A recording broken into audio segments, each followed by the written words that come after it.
Good morning, everyone. Good morning. Happy Saturday. I want to start by making one point clear. The use of chemical weapons anywhere in the world is an inexcusable violation of international law, and the United States will not tolerate it. The Assad regime's attack against innocent Syrians in Douma, Syria on April 7th is horrifying and tragic, and it demanded an immediate response. Yesterday, United States forces, at the direction of President Trump, launched precision strikes against Assad regime targets associated with the use of chemical weapons in Syria. We launched these strikes to cripple Syria's ability to use chemical weapons in the future.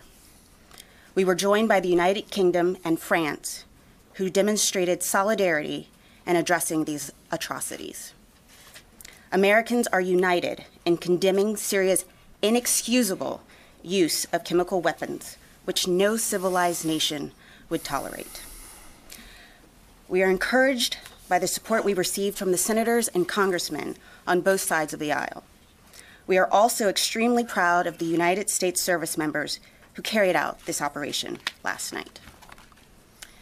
They demonstrated unwavering courage and commitment in their defense of the American people and the values and ideals our nation represents. This operation was carefully orchestrated and methodically planned to minimize potential collateral damage. I can assure you, we took every measure and precaution to strike only what we targeted and we successfully hit every target. This operation does not represent a change in U.S. policy, nor an attempt to depose the Syrian regime. These strikes were a justified, legitimate, and proportionate response to the Syrian regime's continued use of chemical weapons on its own people. We do not seek conflict in Syria, but we cannot allow such grievous violations of international law. Our goal in Syria remains defeating ISIS by, with, and through the 70-nation coalition. But we will not stand by passively while Assad, backed by Russia and Iran, ignores international law. The Assad regime's actions in April 2017 and again on April 7, 2018, show they have abandoned their commitments to the international community and resorted to illegal tactics against the innocent Syrian people. We call upon Russia to honor its commitment to ensure the Assad regime dismantles its chemical weapons program and never uses chemical weapons again. We support our diplomats who are working to set the conditions for the United Nations-backed Geneva process to succeed. And we look forward to working with the United Nations envoy to Syria, Stefan de Mistura. In an effort to maintain transparency, General McKenzie will now provide a detailed overview of the actual operations. General McKenzie. Thanks, Dana. Ladies and gentlemen, good morning. I'm going to spend the next couple of minutes just talking about the military details of the strikes that we executed last night. And could I get the first graphic up, please? As you've heard from the President of the United States and directly in this room from Secretary Mattis and Chairman Dunford, the United States, the United Kingdom, and France, 3 of the 5 permanent members of the UN Security Council, conducted a proportional, precision, coordinated strike in response to the Syrian regime's continued use of chemical weapons. This combined military strike was directed against 3 distinct Syrian chemical weapons program targets, and I'm going to show them to you in turn on the monitor behind me, and I think you have access to that information also. The 3 facilities are more appropriately now, were fundamental components of the regime's chemical weapons warfare infrastructure. Let's go to the first slide, please. The Barza Research and Development Center. Next slide. Pardon me. The Him Shinsar Chemical Weapons Storage Facility. And last, in the next slide, please, the Him Shinsar Chemical Weapons Bunker Facility, which is located about 7 kilometers from the previous Him Shinsar site. This strike aimed to deliver a clear and ambiguous message to the Syrian regime that their use of chemical weapons against innocent civilians is inexcusable and to deter any future use of chemical weapons. We selected these targets carefully to minimize the risk to innocent civilians. We're still conducting a more detailed damage assessment, but initial indications are that we accomplished our military objectives without material interference from Syria. I'd use 3 words to describe this operation: precise, overwhelming, and effective. Let's go back to the first Barza slide, please. Against the first target, the Barza Research and Development Center, which is located in the greater Damascus area, we employed 76 missiles. 57 of these were Tomahawk land attack cruise missiles, and 19 were Joint Air-to-Surface Standoff Missiles, or JASSMs. As you can see for yourself from the graphics, initial assessments are that this target was destroyed. This is going to set the Syrian chemical weapons program back for years. And you also note that we've successfully destroyed 3 buildings in metropolitan Damascus, one of the most heavily defended aerospace areas in the world. Next slide, please. Against the second target, the Hem Shinsar chemical weapons storage facility, which is located in Syria just west of Homs, 22 weapons were employed: 9 U.S. TLAMs, 8 Storm Shadow missiles, 3 naval cruise missiles, and 2 Scalp land attack cruise missiles. So this target was attacked by all coalition forces. Our Tomahawks, the British Storm Shadow, and then the French missiles went against it as well. Against the third target, next slide, the Hem Shinsar chemical weapons bunker facility, we deployed 7 Scalp missiles. Again, the initial assessment is that this bunker facility was successfully hit. I'd now just like to talk a bit about the specific platforms that were part of this strike. And let's go back to the first slide, please. The missiles that I've just described were delivered from British, French, and U.S. air and naval platforms in the Red Sea, the Northern Arabian Gulf, and the Eastern Mediterranean. All weapons hit their targets at very close to the designated time on target of about 4 a.m. in Syria, which of course is 9 o'clock here on the East Coast. I'm going to give you a little more details now about the platforms. First, in the Red Sea, the Ticonderoga class cruiser Monterey fired 30 Tomahawk land attack cruise missiles, and the Arleigh Burke class destroyer Laboon fired 7 Tomahawks. In the North Arabian Gulf, the Burke class destroyer Higgins fired 23 Tomahawks. In the Eastern Mediterranean, the French frigate Languedoc fired 3 missiles of their naval version of the Scalp missile. Also in the Mediterranean, the Virginia-class submarine John Warner fired 6 Tomahawk missiles. In the air, 2 B-1 Lancer bombers fired 19 Joint Air-to-Surface Standoff Missiles. In addition, our British allies flew a combination of Tornadoes and Typhoons and launched 8 Storm Shadow missiles. Our French allies flew a combination of Rafales and Mirages and launched 9 Scalp missiles. Taken together, and as you can see from the graphic behind me, these attacks on multiple axes were able to overwhelm the Syrian air defense system. It's also important to note that we flew a variety of defensive counter-air, tanker, and electronic warfare aircraft in support of these operations. None of our aircraft or missiles involved in this operation were successfully engaged by Syrian air defenses, and we have no indication that Russian air defense systems were employed. We are confident that all of our missiles reached their targets. At the end of the strike mission, all our aircraft safely returned to their bases. We assessed that over 40 surface-to-air missiles were employed by the Syrian regime. Most of these launches occurred after the last impact of our strike was over. It is likely that the regime shot many of these missiles on a ballistic trajectory.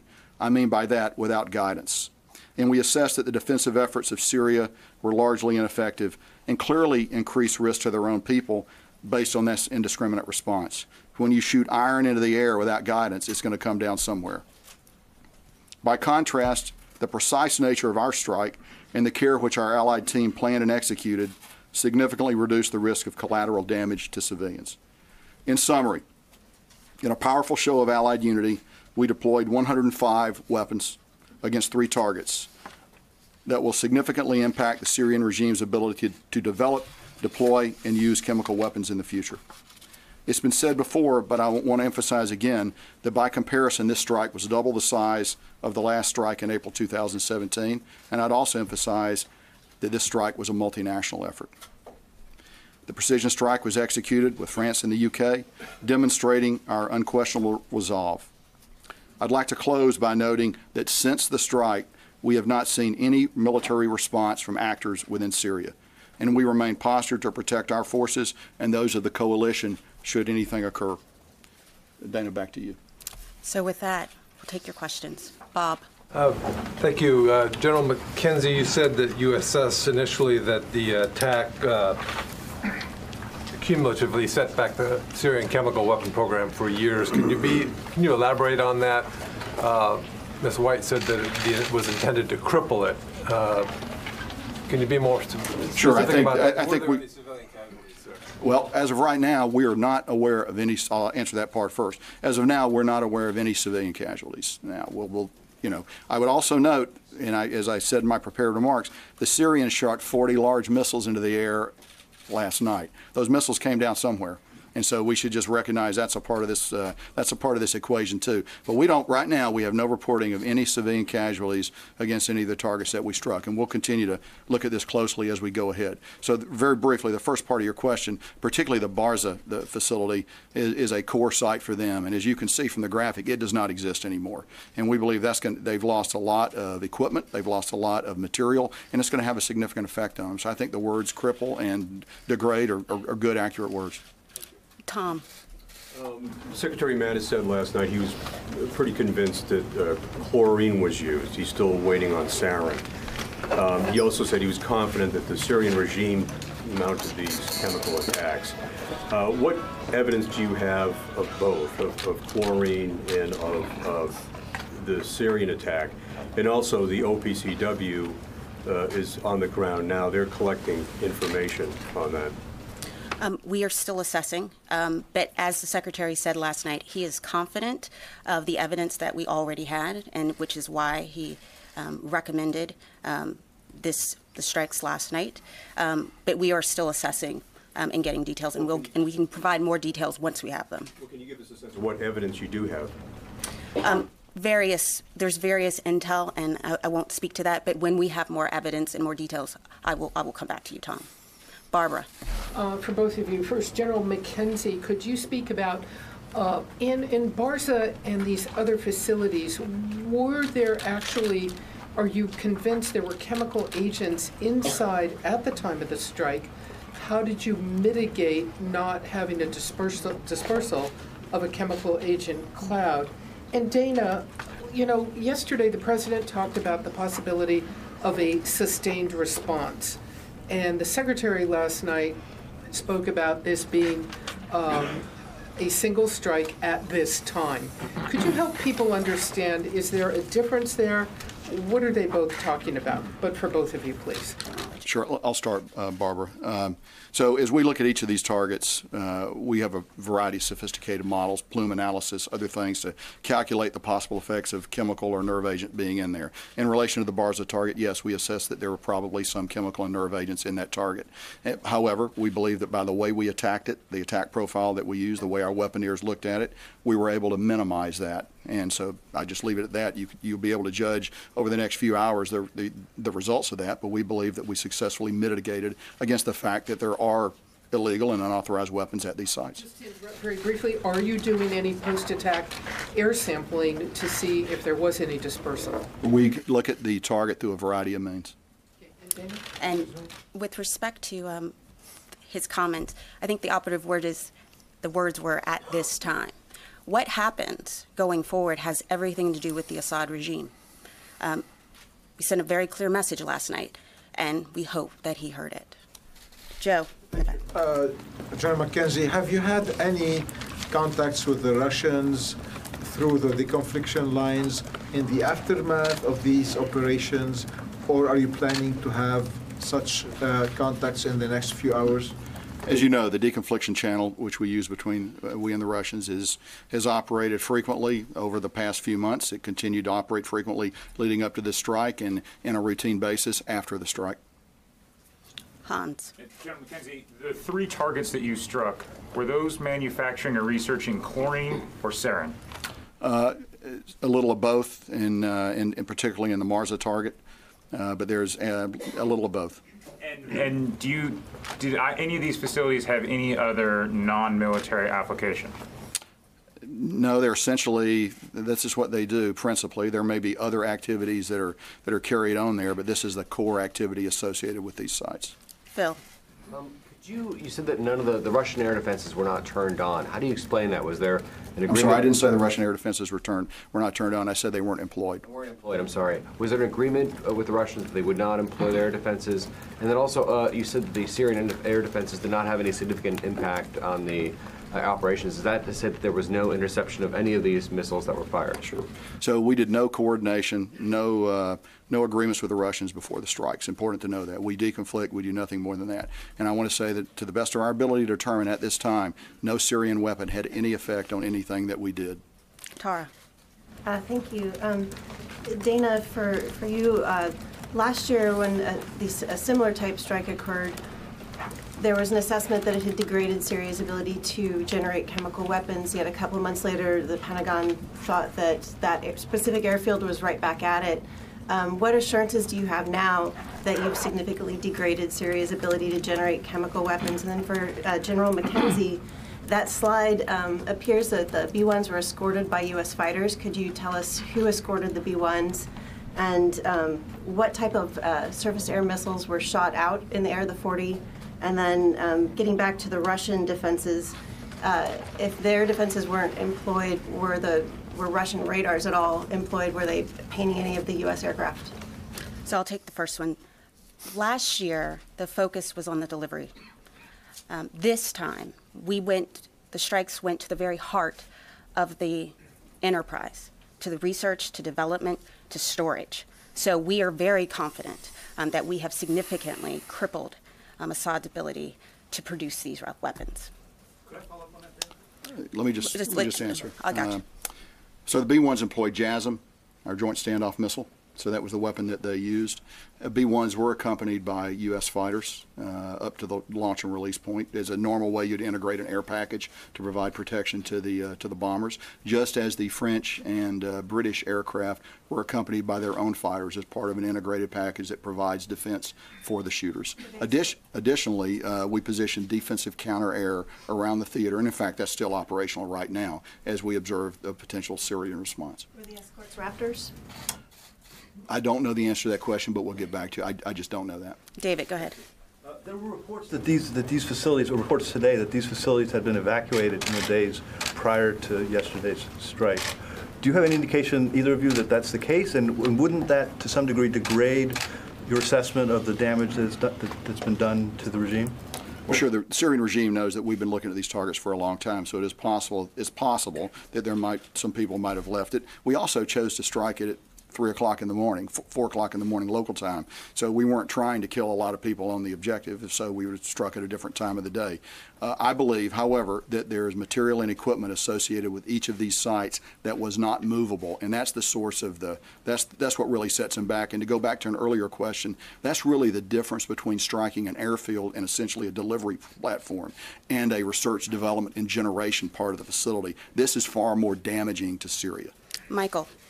General McKenzie, were the 3 targets that were struck, does this represent the totality of Syria's known CW infrastructure, or were there CW structures that you didn't hit because of collateral damage concerns? Second, is chlorine the new red line, because the administration monitored the use of chlorine for many months and didn't take any action, and it seems only to have taken action because a nerve agent appears to have been used. And the last weapons question, was the JASM used, an extended range JASM, or just the first generation JASM? So let me, in terms of the targeting, as we selected targets, obviously the Syrian chemical weapons system is larger than the 3 targets that we addressed tonight.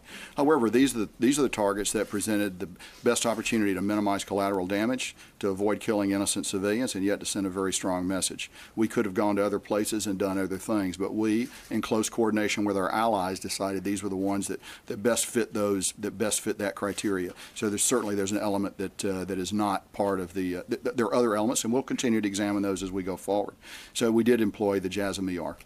And you say you destroyed most of the infrastructure, 50%, 80%, or? You can look at the map. You can look particularly at the Barza site and make your own conclusions. I would say they had 3 buildings there and a parking deck, and now they don't. So I think that's probably the one that's easiest to see because it's a building structure. I think we dealt them a severe blow. There's some left, but we dealt them a severe blow. What about the prospective use of chlorine in the future? The administration didn't act in the event of previous uses of chlorine. Dana, will it act now? Is that a new red line? What's important to understand is that the Assad regime has a pattern of using chemical weapons against its own people, against the Chemical Weapons Convention, despite the fact that they had agreed to it, and then despite the fact that the Russians were their guarantors. So what happens next has everything to do with what the Assad regime decides to do. And it has everything to do with what the Russian government decides to enable as well. Stephanie? Thanks, Dana. Why does the administration, let's talk a little bit about this, I know you guys have touched on this, but why does the administration feel these strikes are enough to deter the Assad regime from using chemical weapons again? I'll pass it to the general in a second. We were very methodical in making the decision about these sites, and it was a deliberate decision to go to the storage facilities, to go to the research and development facilities. That was the difference. We think by doing this was very successful, and we are confident that we've significantly degraded his ability to ever use chemical weapons again. One more, and what kind of response should the Assad regime expect from the U.S. if they were to use chemical weapons again? One, I think it's very important to remember that that this represents 3 permanent members of the UN Security Council who did this. The UK and France are our oldest allies.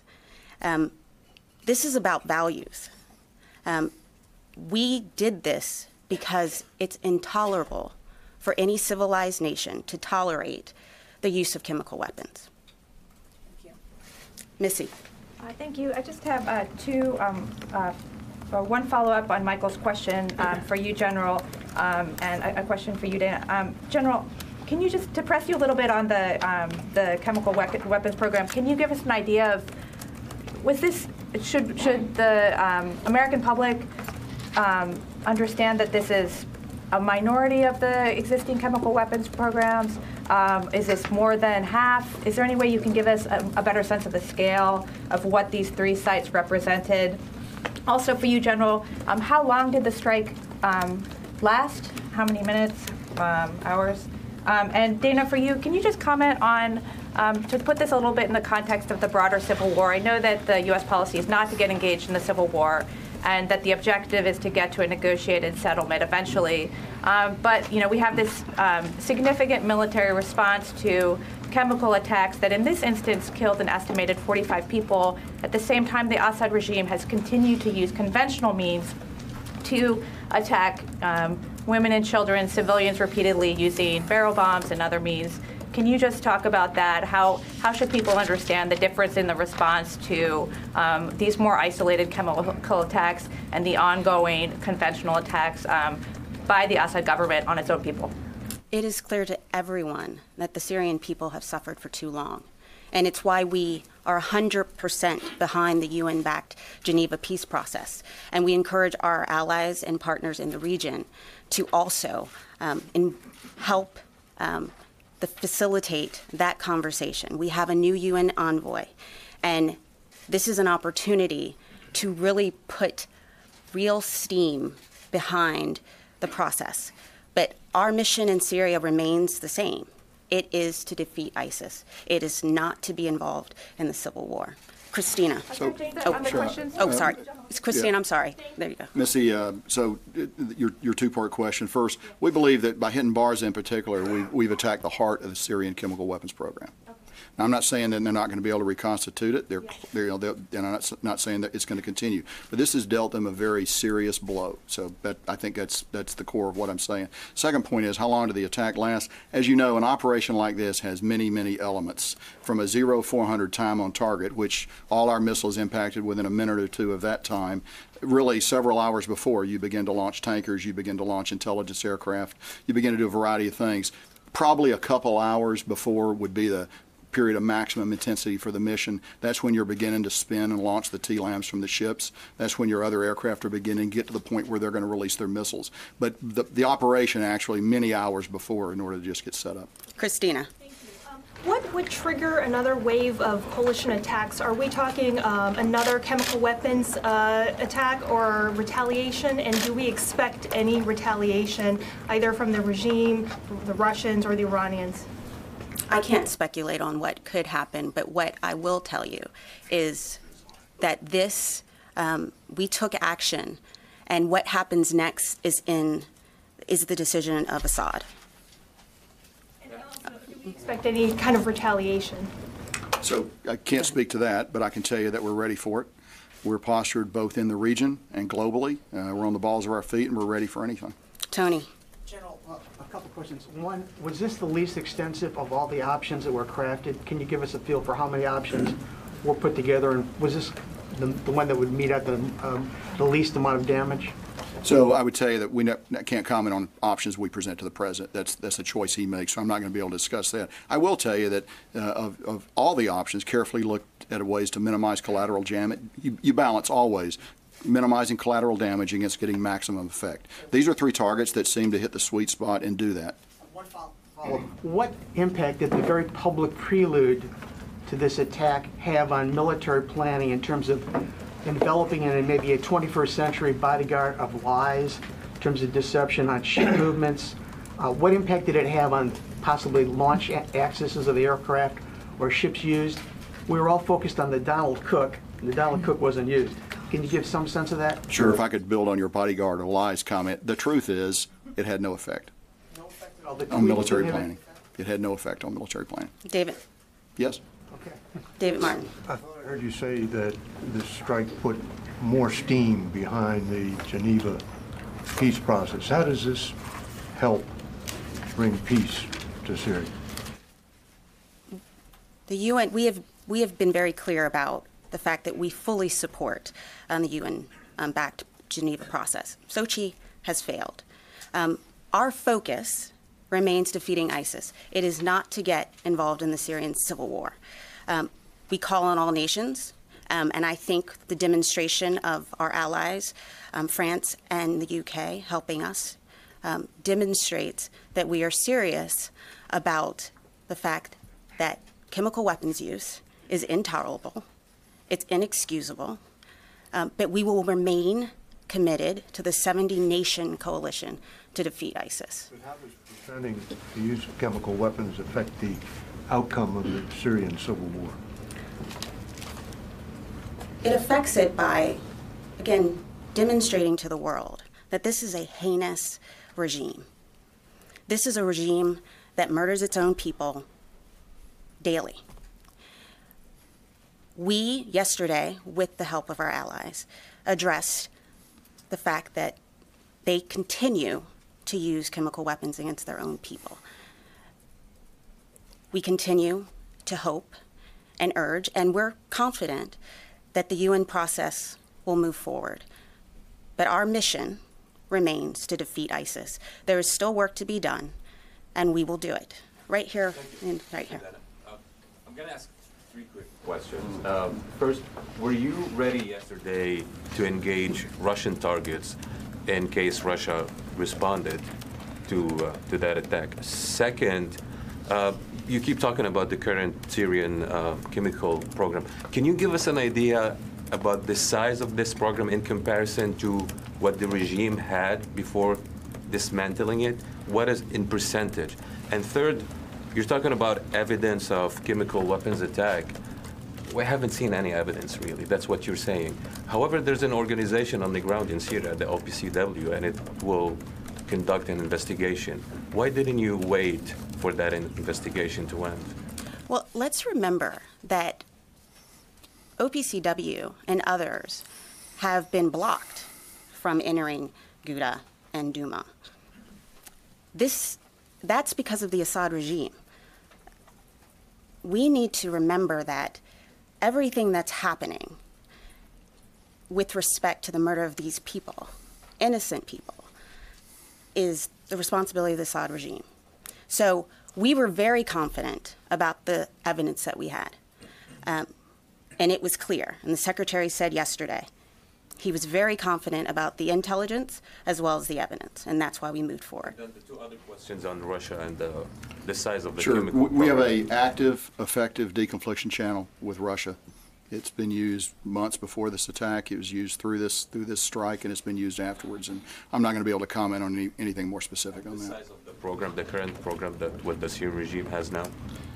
Because you said like you made lots of assessment, you have a good idea, you have lots of targets. So in comparison to what the Assad regime I had would say before, there's still a residual element of the Syrian program that's out there. I believe that we took the heart of it out with the attacks that we accomplished last night.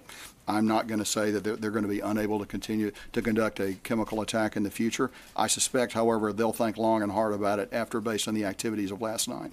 We have time for a couple more questions. Idris.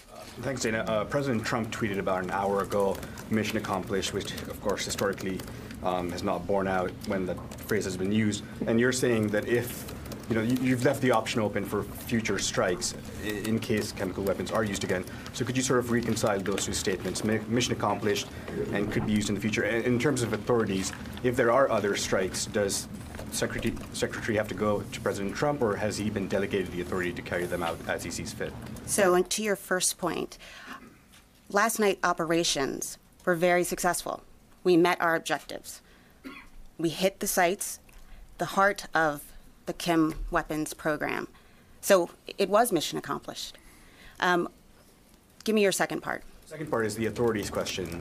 If there are future strikes, does the same process have to go where you go to the NSC and the PCC? What is the process now? As the Secretary said last night, the President has the authority under Article 2 to defend U.S. interests and national interests. And so I'm not going to speculate on anything that happens in the future, but this was a fully legitimate operation. Ryan.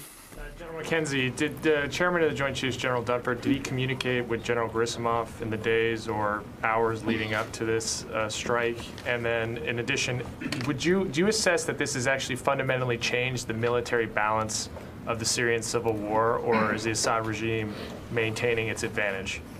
So I go back to some of the things I've already said about the deconfliction channel with the Russians. It's a multi-level, robust system of communication that we've employed for some time. I'm not going to be able to give you any more information on a particular conversation that the chairman may or may not have had. What was the second part of your question? The military balance of the civil war. Do these strikes fundamentally affect that, or is the Assad regime's apparent ascendancy remain? I think our strikes were targeted to send a message about the employment of chemical weapons, and I think they were successful achieving that military objective. Well, I want to get someone who hasn't spoken, but way in the back here. Con. Channel 4 News. Thank you, Dana. Just following up on Idris's question, this question of mission accomplished. If the mission is to deter President Assad from spreading chemical weapons, isn't it actually impossible at this stage militarily to know whether that mission, as described, was accomplished? Last night's operations were successful. We met all of our objectives. We hit all of our targets successfully. No aircrafts, allied aircrafts were engaged. It was a successful mission. What happens next depends on what the Assad regime decides to do. Right over here. Thanks, Patrick Tucker, Defense One. You said earlier that you didn't observe any material effects on forces during the strike. Can you describe any other effects, electromagnetic or cyber effects that were perhaps targeted towards coalition craft? And also, have you observed any activity around residual or remaining sites that you didn't strike that suggests perhaps an after-action plan to hide or use chemical weapons in some other way? The Syrian response was remarkably ineffective in all domains. That's probably the best answer I can give you. So they had no material impact on the strike. As I noted in my prepared comments, they actually typically began to fire their missiles after the last impact of our weapon. So no appreciable effect that we know at this time. Any observable activity around sites? Can I follow up? Finish your thought. Other activity around other sites, perhaps movement of weapons or movement of chemicals or movement of equipment? I just don't have that information right now. Sorry. Okay. Tom, just, yeah. You said we're very confident about the evidence we have. Now, Russia and Syria denied any chemical weapons were used. I'm just wondering why you wouldn't share your evidence with the world. Adlai Stevenson famously went to the UN in 1962 with evidence of the Russian buildup in Cuba. Why wouldn't you do something similar, especially if there are doubts? Well, there's no doubt for us. Well, why don't you share the evidence then? One, a lot of this has to do with intelligence. And I'm very happy to show evidence if I can. But we were very confident about the decisions we made. I'm going to take one more question from Aaron. You've already spoken. Come on, give someone else a chance. Aaron. Just a couple of clarification points. Thanks, Dana. General McKenzie, you said, I believe, there's still an air defense package in operation right now in case there's potential for retaliation from either Syrian or Russian assets.